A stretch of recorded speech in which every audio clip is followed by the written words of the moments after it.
शांति। आज 5 सितंबर 2022 की बाबा की साकार मुरली है। मुरली के महावाक्य हैं, मीठे बच्चे, ज्ञान सागर बाप से तुम बच्चों को जो अविनाशी ज्ञान रत्न मिलते हैं, उन ज्ञान रत्नों का दान करने की रेस करनी है। प्रश्न है, माला में नंबर आगे व पीछे होने का मुख्य कारण क्या है? उत्तर है, श्रीमत की पालना। जो श्रीमत को अच्छी तरह पालन करते वह नंबर आगे आ जाते हैं, और जो आज अच्छी पालना करते कल देह अभिमानवश श्रीमत में मनमत मिक्स कर देते वह नंबर पीछे चले जाते। कायदे अनुसार श्रीमत पर चलने वाले बच्चे पीछे आते भी आगे नंबर ले सकते हैं। गीत है, रात के राही थक मत जाना, ओम शांति। बाप दादा दोनों कहते हैं ओम शांति। दोनों का स्वधर्म शांत है। हम बच्चों के अंदर से भी निकलना चाहिए। ओम अर्थात अहम आत्मा का स्वधर्म है शांत। अभी हम जाते हैं शांति धाम में। पहले पहले हमको बाबा शांति धाम में ले जाएंगे। पहले पहले कौन जाएंगे? जितना जो याद में रहेंगे वह जैसे कि डोरी पहनते हैं। अभी तुम आत्म अभिमानी बनते हो, उसमें बहुत मेहनत लगती है। आधा कल्प से तुमको रावण ने देह अभिमानी बनाया है। अभी बेहद का बाप परम पिता परमात्मा हमको देही अभिमानी बना रहे हैं और अपने घर का रास्ता बता रहे हैं। जो घर का मालिक है वही बता रहे हैं। दूसरा कोई भी मनुष्य रास्ता बता न सके। कायदा नहीं है, एक ही बाप आकर बतलाते हैं। उनका नाम है दुख हरता, दुख से लिबरेट करने वाला, जिसकी महिमा भी भक्ति मार्ग में गाते आते हैं। ऐसे नहीं, सतयुग में आत्मा ऐसे कहती है कि हमको बाप ने दुख से छुड़ा करके सुख धाम में भेजा है। नहीं, यह ज्ञान अभी तुमको मैं समझाता हूँ। यह ज्ञान का पार्ट अभी ही चलता है, फिर यह पार्ट ही पूरा हो जाता है। फिर प्रारब्ध शुरू हो जाती हैं। पतित से पावन बनाने का पार्ट एक ही बाप का है, जो कल्प कल्प पार्ट बजाते हैं। तुम जानते हो, हम आधा कल्प पावन थे, फिर रावण राज्य में आकर नीचे उतरते आते हैं। कला कमती होती जाती है। भारत में ही देवताएं 16 कला संपूर्ण सर्वगुण संपन्न थे। फिर उन्हों को पुनर्जन्म लेते लेते नीचे ज़रूर आना है। कला कमती होनी ही है, परंतु यह वहाँ मालूम नहीं रहता है। यह सारा ज्ञान अभी तुम्हारी बुद्धि में है। पावन देवी देवताएं पतित कैसे बनते हैं? आओ तो 84 जन्मों की कथा सुनाए। 84 के चक्र की यह सत्य कथा है। वह तो झूठी कथा सुनाते हैं। चक्र की आयु लंबी चौड़ी बता देते हैं। यह 84 के चक्र की कथा सुनने से तुम चक्रवर्ती राजा रानी पद पाते हो। यह गुह्य बातें सन्यासी आदि नहीं जानते। उनका धर्म ही अलग है। पहले माँ बाप पास जन्म लेते हैं तो मंदिर आदि में जाकर पूजा करते हैं। फिर जब वैराग्य आता है तो घर बार छोड़ चले जाते हैं। बाप कहते हैं, पूज्य सो पुजारी भी तुम्हारे लिए ही है। गाया भी जाता है, ब्रह्मा के मुख से ब्राह्मण निकले तो ज़रूर एडॉप्ट हुए होंगे। यह बाबा भी पहले पतित था, फिर पावन बनते हैं। तुम ब्राह्मण बन फिर पावन देवी देवता बनने के लिए पुरुषार्थ करते हो। लक्ष्मी नारायण के राज्य को स्वर्ग कहा जाता है। वहाँ है ही अद्वैत धर्म, अद्वैत देवता, तो ताली बज नहीं सकती। वहाँ माया ही नहीं। इस देवी देवता धर्म की महिमा गाई जाती है, सर्वगुण संपन्न। जब तुम कहाँ लक्ष्मी नारायण के मंदिर में जाते हो तो बोलो, यह सत्य नारायण है ना। इनको सत्य क्यों कहते हैं? क्योंकि आजकल तो झूठ बहुत है। बहुतों के नाम लक्ष्मी नारायण, राधे कृष्ण आदि हैं। कोई कोई के तो डबल नाम भी हैं। मद्रास के तरफ बहुत अच्छे अच्छे नाम बहुतों के हैं, भगत वत्सलम आदि। अब वह तो भगवान ही होगा, मनुष्य कैसे हो सकते हैं? अभी तुम बच्चों की बुद्धि में है। आत्माओं का परमपिता परमात्मा सामने बैठा है। बाबा की तरफ तुम देखते रहेंगे तो समझेंगे पतित पावन मोस्ट बिलवेड बाबा हैं। आत्मा कहती है, निराकार बाबा, हम आत्माओं से बात कर रहे हैं। निराकार परमपिता परमात्मा आकर आत्माओं को बढ़ाते हैं। यह कोई शास्त्र में नहीं है। समझो, कोई कहते हैं श्री कृष्ण के तन में परमपिता परमात्मा प्रवेश करते हैं, परंतु श्री कृष्ण का तो वह रूप सतयुग में था। उस नाम रूप में तो श्री कृष्ण आ न सकें। श्री कृष्ण का तुम चित्र देखते हो, वह भी एक्यूरेट नहीं है। बच्चे दिव्य दृष्टि से देखते हैं, उसका तो फोटो निकाल न सकें। बाकी यह मशहूर है, श्री कृष्ण गोरा सतयुग का पहला प्रिंस था, जो फिर विश्व के महाराजा महारानी बनते हैं। लक्ष्मी नारायण से ही राज्य शुरू होता है। राजाई से संवत शुरू होता है ना। सतयुग का पहला संवत है विक्रमाजित संवत। भल पहले जब श्री कृष्ण जन्मता है, उस समय भी कोई न कोई थोड़े बहुत रहते हैं जिनको वापिस जाना है। पतित से पावन बनने का यह संगम युग है ना।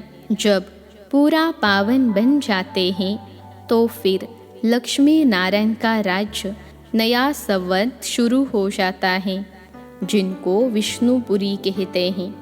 विष्णु के 2 रूप लक्ष्मी नारायण से पालना होती है। अभी तुम वह बनने का पुरुषार्थ करते हो। तुम कहेंगे हम 5000 वर्ष बाद पुरुषार्थ करते हैं बाप से वर्षा लेने। पुरुषार्थ अच्छी रीति करना है। टीचर को मालूम तो रहता है ना कि स्टूडेंट कहाँ तक पास होंगे। तुम बच्चे भी जानते हो कि हमारी एक रस अवस्था कहाँ तक बनती जाती है, कहाँ तक हम बाप से अविनाशी ज्ञान रत्नों का दान ले और फिर दान देते रहते हैं। यह अविनाशी ज्ञान रत्नों का दान और कोई भी नहीं कर सकता है। ज्ञान सागर बाप से यह तुमको ज्ञान रत्न मिलते हैं। वह जिस्मानी हीरे मोती नहीं है।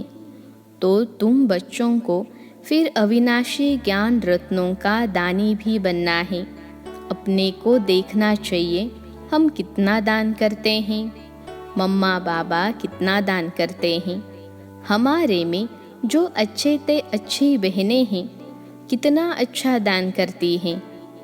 रेस चल रही है ना, फाइनल पास तो हुए भी नहीं हैं। कहेंगे प्रेजेंट समय यह तीखे हैं। आगे जो माला बनाते थे और अभी जो माला बनाए तो बहुत फर्क पड़ जाए। 4-5 नंबर वाले दाने जो थे वह भी मर गए। कई जिनको आगे नंबर में रखते थे वह अब नीचे नंबर में पहुंच गए हैं। नए नए ऊपर आ गए हैं। बाबा तो सब जानते हैं, इसलिए कहा जाता है गुड़ जाने गुड़ की गोथरी जाने। बाबा बतलाते भी रहते हैं। आगे तुम्हारी अवस्था अच्छी थी, अब नंबर नीचे चला गया है, क्योंकि कायदे अनुसार श्रीमत पर नहीं चलते हो, अपनी मत पर चलते हो। कोई भी पूछ सकते हैं कि बाबा, इस समय अगर हमारा शरीर छूट जाए तो क्या गति को पाएंगे? गीता में कुछ यह अक्षर हैं, आटे में नमक मिसल है ना। सब पुकारते रहते हैं, बाबा हमको रावण राज्य से छुड़ाओ, दुख हरो। सच्चा सच्चा हरिद्वार यह हुआ ना, दुख हरता परमपिता परमात्मा को ही हरि कहा जाता है, न कि श्री कृष्ण को। परमपिता परमात्मा ही दुख हरता सुख करता है। तुम सुख धाम के मालिक बनते हो ना, योग बल से तुम विश्व के मालिक बनते हो। उन्हों का है बाहुबल, शारीरिक बल, जो बुद्धि से बॉम्ब्स निकाले हैं। यहाँ सेना आदि की तो कोई बात नहीं। दुनिया में यह किसको पता ही नहीं कि योग बल से कैसे विश्व की बादशाही मिलती है।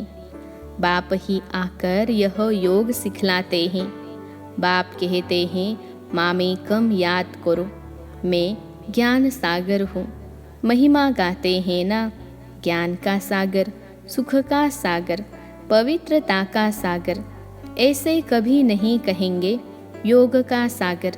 नहीं, योग का सागर कहना रॉन्ग हो जाए। बाप ज्ञान का सागर, पतित पावन है, जरूर ज्ञान की ही वर्षा करते होंगे। पहली बात बाप कहते हैं, मामे कम याद करो, और किसको भी याद करना अज्ञा नहीं। सृष्टि के आदि मध्य अंत का ज्ञान बाप ही सुनाते हैं। योग के लिए भी शिक्षा देते हैं, और सब योग के लिए उल्टी शिक्षा देंगे। उनको जिस्मानी योग कहा जाता है, शरीर को ठीक रखने के लिए। यह है रूहानी योग। यह राजयोग की बात कहा भी है नहीं, सिवाय बाप के और कोई राजयोग सिखला न सके। जानते ही नहीं। तुम यह राजयोग सीखते सीखते चले जाएंगे, जाकर राज्य करेंगे। राजयोग के कोई चित्र थोड़े ही हैं, तुम यह बनाते हो समझाने के लिए। सो भी कोई देखने से तो समझ न सके, समझाना पड़े। यह ब्रह्मा राजयोग सीखकर जाए, नारायण बनते हैं। यह बाजू में चित्र है। यह सब बातें धारण करना बुद्धि की बात है। इसमें टीचर क्या करेंगे? टीचर बुद्धि को कुछ कर नहीं सकते। कोई कहते हमारी बुद्धि को खोलो। बाबा क्या करें? तुम याद करते रहो और पूरा पढ़ो तो बुद्धि पूरा खुलेगी। बच्चों को पूरा सिखलाया जाता है। बाबा कहो, मम्मा कहो तो ज़रूर कहेगा, तब तो सीखेगा ना। बिगर कहे सीखेगा कैसे? इसलिए बच्चों का मुख खुलवाया जाता है। मेहनत करनी है, बाप का परिचय देना है। वह है ऊंचे ते ऊंचा भगवान, सबका रचयिता। उनसे सबको स्वर्ग का वर्षा मिलता है। फिर रावण राज्य में वर्षा गवाते गवाते नरक बन जाता है। देवताएं पावन थे, फिर पतित बने। फिर पतित पावन बाप आया है। कहते हैं मुझे याद करो तो विकर्म विनाश होंगे, और कोई उपाय है नहीं। योग अग्नि से ही विकारों रूपी खाद निकलेगी। याद करते करते तुम पावन बन गले का हार बन जाएंगे। घड़ी घड़ी बोलने की प्रैक्टिस करो, सिर्फ कहना थोड़े ही हैं। बाबा मुख खुलता नहीं है। श्रीमत पर चल, जितना याद करेंगे उतना ऊंच पद पाएंगे। श्रीमत पर नहीं चलेंगे तो ताला बंद हो जाएगा, तीर लगेगा नहीं, खुशी का पारा चढ़ेगा नहीं। अपनी मत पर चलेंगे तो बाबा कहेंगे, यह तो रावण मत पर हैं। बहुत देह अभिमानी बच्चे हैं जो मुरली भी नहीं पढ़ते हैं। जो मुरली ही नहीं पढ़ते वह क्या ज्ञान देंगे। अनेक प्रकार की नई नई पॉइंट्स निकलती रहती हैं। देही अभिमानी बनने का पुरुषार्थ करना है। इस पुरानी देह को भी छोड़ देना है। यह तो मरा हुआ चोला है। ऐसे ऐसे अपने से बातें करते रहना है। कोई की सर्विस छिप नहीं सकती। कोई खामी है तो वह भी छिपती नहीं है। माया बड़ी शैतान है। अनेक प्रकार के उल्टे काम कराती रहती है। कोई भूल हो जाए तो फौरन बाप से क्षमा मांगनी चाहिए। अंदर बाहर बहुत साफ होना चाहिए। बहुतों में देह अभिमान बहुत रहता है। बाबा ने समझाया है, कभी कोई से भी सर्विस नहीं लो। अपने हाथ से भोजन आदि बनाओ। रूहानी जिस्मानी दोनों सर्विस करनी है। बाबा की याद में रहें। किसको दृष्टि देंगे तो भी बहुत मदद मिलेगी। बाबा खुद प्रवेश कर सर्विस में बहुत मदद करते हैं। वह समझते हैं हमने किया, अहंकार झट आ जाता है। यह नहीं समझते कि बाबा ने करवाया। बाबा प्रवेश होकर सर्विस करवा सकते हैं, फिर तो और ही डबल फोर्स हो गया। किसको लिफ्ट मिली, जाकर ऊंच सर्विस करने लग पड़े तो खुश होना चाहिए ना। इसमें ईर्ष्या की क्या बात है। कभी भी पर चिंतन नहीं करना चाहिए। यहाँ की बातें वहाँ सुनाएंगे।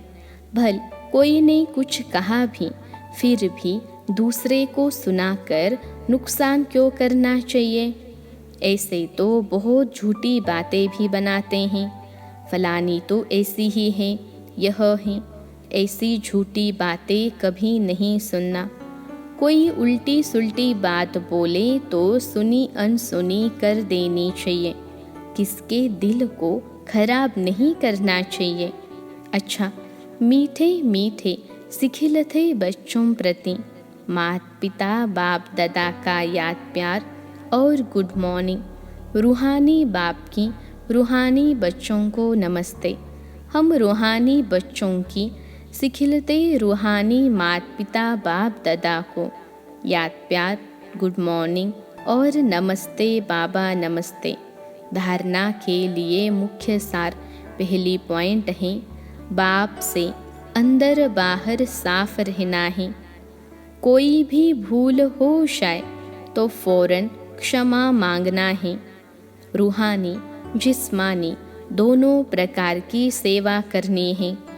दूसरी पॉइंट है, कभी भी ईर्ष्या के कारण एक दो का पर चिंतन नहीं करना है। कोई किसी के प्रति उल्टी सुल्टी बातें सुनाए तो सुनी अनसुनी कर देना है। वर्णन करके किसी की दिल खराब नहीं करना है। आज का वरदान है, फ्राख दिल बन दुखी अशांत आत्माओं को खुशी का दान देने वाले मास्टर रहमदिल भव। फ्राख दिल बन दुखी अशांत आत्माओं को खुशी का दान देने वाले मास्टर रहमदिल भव। विश्लेषण है, वर्तमान समय लोगों को और सब कुछ मिल सकता है, लेकिन सच्ची खुशी नहीं मिल सकती। इसलिए ऐसे समय पर दुखी अशांत आत्माओं को खुशी की अनुभूति करा दो तो वे दिल से दुआएं देंगे। आप दाता के बच्चे हो तो फ्राख दिली से खुशी का खजाना बांटो। रहम दिल के गुण को इमर्ज करो। कभी भी यह नहीं सोचो कि यह तो सुनने वाले ही नहीं हैं। भल कोई अपोजिशन भी करे तो भी आपको रहम की भावना नहीं छोड़नी है। रहम भावना, शुभ भावना फल अवश्य देती है। आज का स्लोगन है, ज्ञान योग की पालना ही रूहानी पालना है। इस पालना से शक्तिशाली बनो और बनाओ। ज्ञान योग की पालना ही रूहानी पालना है। इस पालना से शक्तिशाली बनो और बनाओ। अच्छा, ओम शांति।